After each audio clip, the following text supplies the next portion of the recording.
நண்பர்களே, இப்ப என்ன ஆச்சுன்னு பாத்தீங்கன்னா, இந்த வாரத்துக்கான எவிக்ஷன் அப்படிங்கிறது கொஞ்சம் டிஃபரெண்டா தான் இருக்கும்னு சொல்லி ஃபர்ஸ்டே சொல்லியிருந்தாங்க. ஏன்னா ஃபினாலே வீக் பக்கத்துல நெருங்கியாச்சு. கொஞ்சம் டிஃபரெண்டா தான் எவிக்ட் பண்ணுவாங்க அப்படின்னு நமக்கு தெரிஞ்ச விஷயம் தான். அந்த வகையில இந்த வாரம் கொஞ்சம் டிஃபரெண்டா இருக்கும், வேணா வெயிட் பண்ணி பாருங்கன்னு சொல்லியிருந்தாங்க.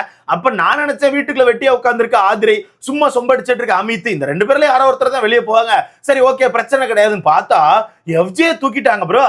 என் தலைமை எஃப்ஜே தூக்கிட்டாங்க ப்ரோ. எஃப்ஜே தூக்கிட்டாங்க. என் தலைமை இல்லாத ஷோவை நான் எப்படி ப்ரோ பார்க்க போறேன்? அப்புறம் என் தலைவன் தானே ப்ரோ வீட்டுக்குள்ள கேம் ஆடிட்டு இருந்தான். என் தலைவன் தான் வீட்டுக்குள்ள பார்வாடிச்சு எக்ஸ்போஸ் பண்ணான். என் தலைவன் தான் வீட்டுக்குள்ள காமு மாமாக்கு ஆப்போசிட்ல சண்டைக்கு போனான். என் தலைவன் தான் விக்ரம் ஆப்போசிட்ல சண்டைக்கு போனான். நேத்து கூட விக்ரம் அடிச்சு எக்ஸ்போஸ் பண்ணி விட்டுருப்பான். என் தலைவன் இல்லாத ஆட்டத்தை இதுக்கப்புறம் எப்படி ப்ரோ பார்க்க? என் தலைவன் ஆடாத ஆட்டமா இந்த அமித் ஆடிட்டாரு. என் தலைவன் ஆடாத ஆட்டமா இந்த சுபிக்ஷா பொண்ணு ஆடிட்டு கொஞ்சம் கூட உங்களுக்கு மனசாட்சியே இல்லாம போச்சுல. இப்ப என் தலைவன் இல்லாத இந்த ஷோவை நான் எப்படி பார்க்க? எப்படி பார்க்க எனக்கு சுத்தமா விருப்பமே இல்லை ப்ரோ. விருப்பமே இல்லை. சேனல் இந்த அளவுக்கு பண்ணுவாங்கன்னு சொல்லி நான் சுத்தமா எதிர்பார்க்கல ப்ரோ. ஏன்னா ஒரு 4 வாரத்துக்கு முன்னாடியே போக வேண்டியவன், ஒரு 4 வாரத்துக்கு முன்னாடியே அவனுக்கு ஓட்டுகளே இல்லை. அந்த டைம்ல இருந்தே சேனல் தான் காப்பாற்றி வச்சிருக்காங்க. தம்பே இருப்பா, அவனு நாங்க பிடிச்சிக்கிறோம், எப்படியாச்சும் உள்ள உட்கார்ந்து இருப்பான்னு சொல்லிட்டு 4 வாரமா இவனை பிடிச்சி வச்சிருக்காங்க. 4 வாரமா இவனை பிடிச்சி வச்சு இவனுக்கு ஓட்டுகளே இல்லைன்னா கூட அப்படியே சமாளிச்சு கொண்டு வந்தாங்க. கடைசியில பார்த்தாங்க, சரி இதுக்கப்புறம் இவனை வச்சு என்ன பண்ண? அது மட்டும் இல்லாம அடுத்த வாரத்தை பொறுத்த வரைக்கும் ஃப்ரீ ஸ்டாஸ்க்கு பொறுத்த வரைக்கும் இவன் உள்ள இருந்து வேற ஏதாவது ஃபேமிலி வந்து இவங்கிட்ட சண்டையை போட்டு எதுக்கு அந்த விஷயம் பேசாம வச்சு வெளியே போட்டுருன்னு சொல்லிட்டு எஃப்ஜேயை எவிக்ட் பண்ணி வெளியே எடுத்துட்டாங்க. என்ன ப்ரோ சொல்றப்ப எஃப்ஜே அவுட்டான்னு கேட்டீங்கன்னா, எஸ் எஃப்ஜே இப்ப வெளியே தூக்கிட்டாங்க. ஆனா இங்க பயங்கரமான ஒரு ட்விஸ்ட் வச்சிருக்காங்க. டபுள் எவிக்ஷன் சொல்லியிருக்காங்க. என்ன ப்ரோ சொல்ற டபுள் எவிக்ஷன் கேட்டீங்கன்னா, எஸ் டபுள் எவிக்ஷன் சொல்லியிருக்காங்க. ஆனா இங்க ஒரு ட்விஸ்ட் இருக்கு. நபரா ட்விஸ்ட்னா இருங்க, மொத்தமா விவரமா சொல்றேன். ஏன்னா சேனலை பொறுத்தவரைக்கும் கொஞ்சம் கோளாறான விஷயங்களை தான் பண்ணிட்டு இருப்பாங்க. என்ன விஷயம் அப்படிங்கறது ரொம்ப கிளியரா சொல்றேன். வீடியோக்குள்ள போறதுக்கு முன்னாடி மறக்காம இந்த வீடியோ லைக் பண்ணி சேனலை சப்ஸ்கிரைப் பண்ணிக்கோங்க. நீங்க போடுற ஒவ்வொரு லைக்கும் தான் நமக்கான வீடியோ ஒரு 10 பேரை சஜஸ்ட் பண்ணும். முடிஞ்ச அளவுக்கு லைக்கை போட்டு சேனலை சப்ஸ்கிரைப் பண்ணிக்கோங்க. ஆக்சுவலா ஒரு 4 பேரை அவங்க டேஞ்சர் சோன்ல வச்சிருந்தாங்க ப்ரோ. அமித், சுபிக்ஷா, ஆதிரை, எஃப்ஜே, இந்த 4 பேர் தான் டேஞ்சர் சோன்ல வச்சிருந்தாங்க. இதுல சுபிக்ஷாக்கான பேரை அப்படியே தூக்கிட்டாங்க போல. ஏன்னா சுபிக்ஷா வீட்டுக்குள்ள வச்சாதான் அவங்களுக்கான ஃபேமிலி உள்ள வந்து காமு மாமா சட்டையை பிடிச்சு 2 கேள்வி கேட்பாங்க. சட்டையை பிடிச்சு கேட்பாங்களான்னு தெரியாது, ஆனா கண்டிப்பா காமு மாமாட்ட கேட்பாங்க. காமு மாமாட்ட போயிட்டு கண்டிப்பா அந்த கம்யூனிட்டி இஷ்யூ பத்தி பேசிடுவாங்க. அது ஓப்பனா பேசுவாங்களான்னு தெரியல, 19 வச்சா கண்டிப்பா பேசுவாங்க. அந்த வகையில சுபிக்ஷா அவர்கள் வந்து சேவ் பண்ணிட்டாங்க. ஓகேவா? அடுத்தது அமித் இருந்தாப்ல. அமித்தை பொறுத்தவரைக்கும் எதுக்கு காப்பாத்துறாங்கன்னு எனக்கு தெரியல, பட் அமித்தை ஏன் காப்பாத்துறாங்கன்னு சொல்லிட்டு என்னால ஒரு விஷயத்த சொல்ல முடியும். ஏன்னா அமித் வீட்டுக்குள்ள இப்போ சேனலுக்கு தேவையான ஆட்களுக்கு சொம்படிச்சிட்டு இருக்காப்ல. பாரு, காமு மாமா, சாண்ட்ரா, இந்த 3 பேருக்கும் கடுமையான சொம்படிக்கிறாப்ல. நல்லா பாருங்களேன், பாருவோ நம்ம காமு உட்கார்ந்து ரொமான்ஸ் பண்ணிட்டு இருக்கும்போது பக்கத்துல தூண் மாதிரி உட்கார்ந்து இருக்காரு ப்ரோ. ஏதோ தூண் மாதிரி உட்கார்ந்து இருந்து தோல் கொடுத்துட்டு இருக்காரா. சாஞ்சு உட்கார்ந்து ரொமான்ஸ் பண்ணுங்க, நல்லா முதுகு விஸ்தாரமா இருக்கும். வேணா முதுகுல சாஞ்சுக்கிறீங்களா? முதுகுல சாஞ்சு உட்கார்ந்து நல்லா கதை பேசுங்க, நான் உங்களுக்கு துணையா உட்கார்ந்துருக்கேன்னு சொல்லிட்டு அந்த 2 பேரும் எங்க உட்கார்ந்து ரொமான்ஸ் பண்ணாலும் போய் சொம்படிச்சிட்டு இருக்காரு. 2 பேருக்கும் கொடை பிடிச்சிட்டு இருக்காரா. மழை வெயில் எது வந்தாலும் உங்களுக்கான ரொமான்ஸை நான் காப்பாத்துவேன்னு சொல்லிட்டு உட்கார்ந்து கொடை பிடிச்சிட்டு இருக்காரு. அதனால காப்பாத்திருக்காங்க போல. அந்த வகையில கடைசியா 2 பேரை அவங்க கையில வச்சிருந்தாங்க. 2 பேர்ல ஆதிரை, எஃப்ஜே 2 பேரும் எவிக்ட் பண்றதா சொல்லியிருந்தாங்க. இங்க ஒரு விஷயத்தை ரொம்ப கிளியரா சொல்லிக்கிறேன், 2 பேரும் எவிக்ட் பண்றதா சொல்லியிருந்தாங்க. பட் இப்போதைக்கு சண்டே ஷூட்ல எஃப்ஜே மட்டும் தான் எவிக்ட் ஆயிருக்காப்ல. இன்னும் ஷூட் போயிட்டு தான் இருக்குது. அடுத்த எவிக்ஷன் இருக்குமா இருக்காதா அப்படிங்கிறது ஒரு கேள்விக்குறி தான். அதனால தான் ரொம்ப தெளிவா சொல்றேன். இப்போதைக்கு எஃப்ஜே அவுட், எஃப்ஜே வெளியே தூக்கியாச்சு, முடிஞ்சு ஷூட்ல வெளியே தூக்கிட்டாங்க. ஓகேவா? ஆனா இன்னொரு எவிக்ஷன் நடக்கல. இன்னொரு எவிக்ஷன் நடக்க வாய்ப்பு இருக்கு, மேபி நடக்காம போக வாய்ப்பு இருக்கு. அந்த விஷயத்தை நான் ரொம்ப தெளிவா சொல்லிக்கிறேன். அதனால வெயிட் பண்ணி தான் பார்க்கணும். அப்படி ஒருவேளை ஆதிரை அவர்கள் எவிக்ட் ஆனாங்கன்னா அவங்களுக்கான அந்த 24 hours அந்த பவர் வந்து யாருக்கு போகும், என்ன மாதிரி பண்ணுவாங்க, அந்த விஷயம் எனக்கு கரெக்டா தெரியல. அதை பத்தி சின்னதை வேணா நம்ம கடைசியில் பேசலாம். சரி ஓகே, இப்போ எஃப்ஜே தூக்கிட்டாங்க. எஃப்ஜே தூக்கினதுனால வீட்டுக்குள்ள ஏதாச்சும் ஆட்டம் மாறுமான்னு கேட்டீங்கன்னா கண்டிப்பா ஆட்டம் மாறும். ஏன்னா அவன் இருக்க போய் தான் பல இடங்கள்ல பாரு அடிச்சு பேசினா, பாரு எக்ஸ்போஸ் பண்ணா. நேத்து கூட விக்ரம்கான கேம் எக்ஸ்போஸ் பண்ணிருப்பான். வீட்டுக்குள்ள அத்தனை பேர் சுத்தி இருந்துமே யாருமே விக்ரம்கான கேமை பத்தி பேசல, சும்மா எல்லாருமே கடந்து போயிட்டாங்க. ஆனா இவன் மட்டும்தான், நீ இப்படிதான் அக்லி கேம் ஆடுற, இப்படித்தான் பண்ற, சும்மா எல்லாருக்கிட்டையும் பாசம் கட்டுற மாதிரி காமிச்சு ஒரு கேம்னு வரும்போது உனக்கான வேலையை காமிக்கிற, இதான நீன்னு சொல்லிட்டு ஒரு மாதிரி அடிச்சு பேசியிருப்பான். மேபி அதனால கூட இவன் எவிக்ட் ஆயிருக்கலாம்னு எனக்கு தோணுது. ஏன்னா யாரெல்லாம் விக்ரம தொடுறாங்களோ அவங்க எல்லாம் தூக்கிடுறாங்க.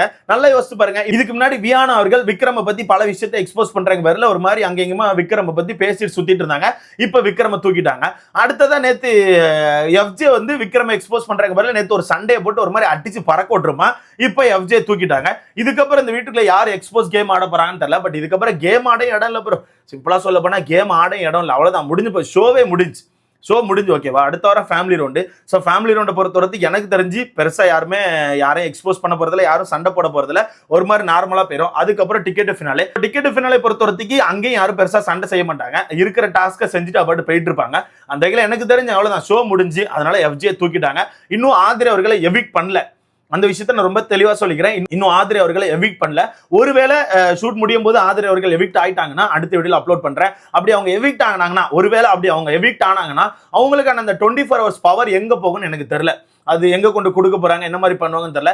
என்ன கேட்டா கேன்சல் பண்றது ரொம்ப நல்லது. அந்த 24 hours பவர்லாம் தேவையில்லாத ஒரு விஷயம். அதெல்லாம் கேன்சல் பண்ணி விட்டுட்டு வர்ற ஃபேமிலிலாம் வந்து ஒரு 2-3 மணி நேரம் இருக்காங்களா, ஓகே, அதுக்கப்புறம் வெளியே அனுப்புறது ரொம்ப நல்லது.